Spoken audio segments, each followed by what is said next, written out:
Hey guys, I'm Hannah Cox with Base Politics, back with my show, COPAGANDA. This week we're going to a 2021 case. Now I'm going to give you a good bit of backstory for this video because without context, it's kind of hard to understand what you're watching. So here's what you need to know first. In June of 2021, a wannabe mass shooter, Ronald Troike, targeted a shopping area in Arvada, Colorado.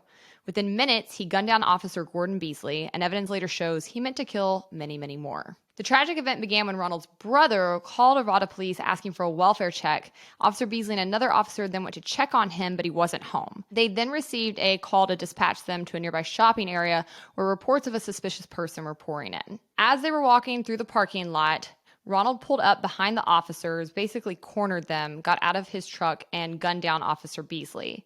He then went and shot out all of the windows of the patrol cars, obtained more guns, and sought out to kill countless more people who were at the shopping center at that time. John Hurley, who was a citizen and a legal concealed permit holder, had just entered another store when the shooting began. You can immediately see him spring into action and actually choose to run towards the danger to defend others. Now, Hurley was able to swiftly take out Ronald, therefore saving countless lives that day, but he didn't get the hero's parade that he deserved. Instead, he was then killed by Officer Craig Brownlow. Let's watch the footage.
This is, of course, a tragic event, and I think there's several things we can glean from this incident. First, it's important to remember that when seconds count, officers are often minutes away at best.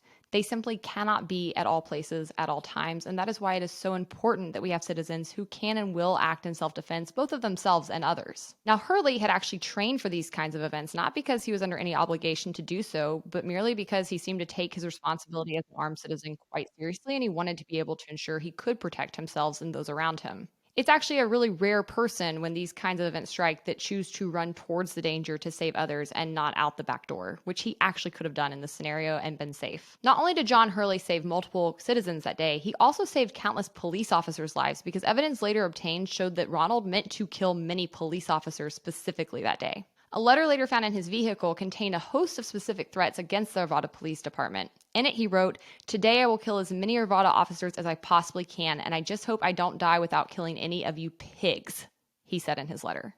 So it's very likely that had Hurley not intervened, he would have kept taking out the cops even if they had rushed towards him. This is something that I think a lot of people don't really think about. But when you are in these kinds of situations, if you are a police officer or you are someone that the shooter can see has a weapon on them, you're going to be the first one they take out. That's why when you actually go through a gun training course or get a permit, they often tell you that even if you legally don't have to, concealed carry is the smartest way to carry a gun on you. You need that element of surprise.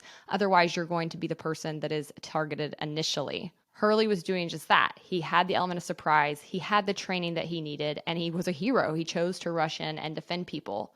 What's also important to remember is that police are under absolutely no obligation to intervene on your behalf. I know that's shocking for people to hear, but this is something that has been backed up in our courts over and over and over since 1989. In 1989, the Supreme Court ruled in a case called DeShaney versus Winnebago County Department of Social Services that police are under no obligation to protect you. No obligation. And in fact, we've seen that play out multiple times in recent tragic events, including recently at the school shooting in Uvalde, where police stood around for 45 minutes as a gunman killed tons of kids and teachers. And we also saw in the Parkland shooting, where the resource officer on hand chose to run away and hide while 17 high schoolers were gunned down. So you cannot merely depend on police to save you in these kinds of interactions or in any situation where your life is in danger. Self-defense is an important right. That's why we have the Second Amendment, and people are wise to access it and make sure that they are taking steps that they need to be sure they can protect themselves and those that they love and even strangers around them. But unfortunately, after all of this went down, the Arvada Police Department investigated itself and it found that they did nothing wrong. They said Officer Brownlow was well within reason to assume Hurley was the shooter himself, but I think that's asinine.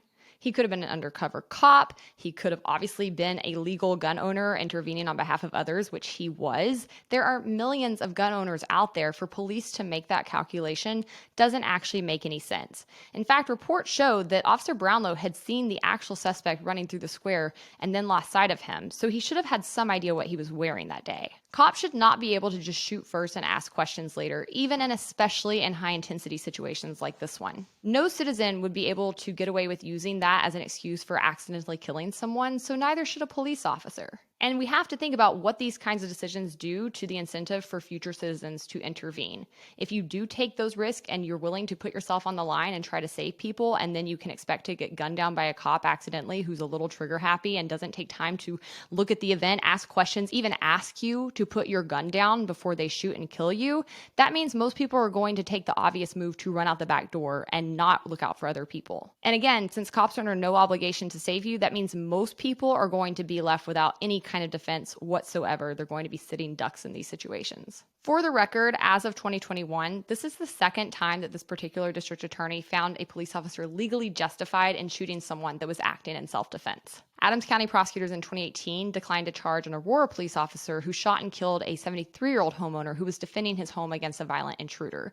And so I really think that not only is this incident tragic and awful, and did we not get justice at the end of the day, I also think this is a pattern that we see across departments and across districts in these kinds of interactions where police are rarely held accountable, and they are often able to use these kinds of excuses to harm people or kill people who are merely exercising their Second Amendment rights and acting in self-defense. That's inexcusable. And I think there should be real consequences to ensure that police actually have to take the correct protocols and ensure they actually are going after the true bad guys and not merely harming people who are doing the right thing. All right, guys, that's it for this week. Be sure to subscribe to the channel, leave me a comment, and until next week, stay based.